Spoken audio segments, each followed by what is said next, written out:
The train driver is helped from the wreckage, captured in footage and photographs. The injury to his head is obvious, but does Francisco José Garzón Amo also have blood on his hands?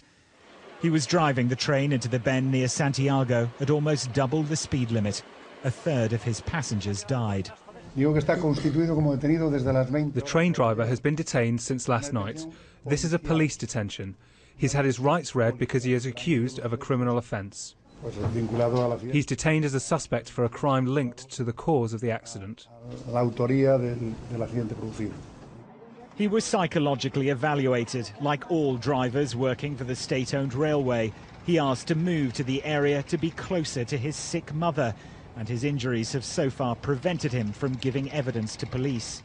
They'll also be looking at the history and the personality of the driver, a 30-year railway veteran who clearly had a love of driving high-speed trains. He posted this picture on his Facebook page back in March, showing the speedometer of his train at 200 kilometers an hour.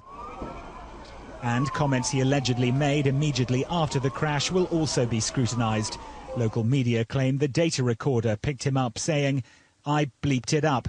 I want to die. So many people dead. So many people dead." The severity of the damage is still shocking. A carriage so consumed by fire, only one side was left standing.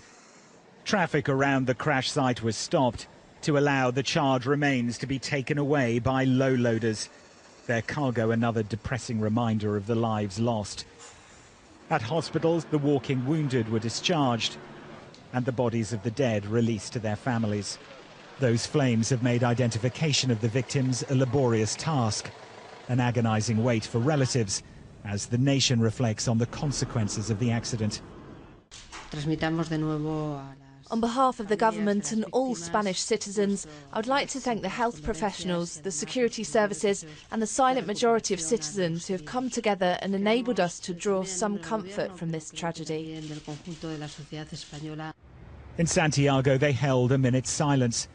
The city will not only be known as a destination for Catholic pilgrims, but also as the scene of one of Europe's worst ever rail disasters.